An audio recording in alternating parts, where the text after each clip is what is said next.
अस्सलाम वालेकुम। ये जो एटीट्यूड है, रवैया, ये हमें बाय बर्थ मिला है या हमने खुद इसको बनाया है, तश्कील दी है? तो डेफिनेटली आप कहेंगे कि हमने इसको तश्कील दी है। एटीट्यूड की बुनियाद 3 चीज़ों पे होती है।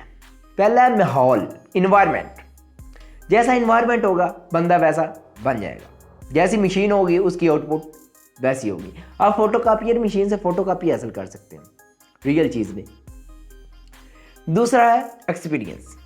हमें जिस चीज़ के बारे में, जिस शख्स के बारे में जैसा एक्सपीरियंस होता है, हम वैसे ही रवैया उसके साथ इख्तियार कर लेते हैं। जैसे कि हमने किसी के साथ लेन देन किया, कुछ बिजनेस किया, तो उसमें जैसा भी हुआ, जो भी मामलात हुए, उसके मुताबिक हमने एक ज़हन बना लिया, एक रवैया बना लिया कि ये बंदा ऐसा है या ये बिज़नेस ऐसा है या इसमें ये मुश्किलात आती हैं और ये आसानियाँ आती हैं और ये काम ऐसे किया जाता है। तीसरी चीज़ है एजुकेशन। एजुकेशन से हमारा एटीट्यूड इस तरह बनता है कि हमें एक चीज़ इन्फॉर्म कर दी गई है कि ये जो शेर है ये एक खूनखार दरिंदा है, ये इंसानों को मार देता है और उसके बाद खा जाता है। लेकिन रियल लाइफ में हमने कितने शेर इंसानों को मारते और खाते देखा है?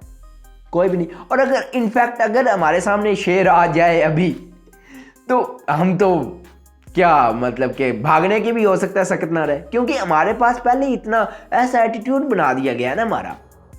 ठीक है, अगर आप अपने एटीट्यूड को बेहतर बनाना चाहते हैं तो इन 3 चीज़ों पे ज़रूर काम करें।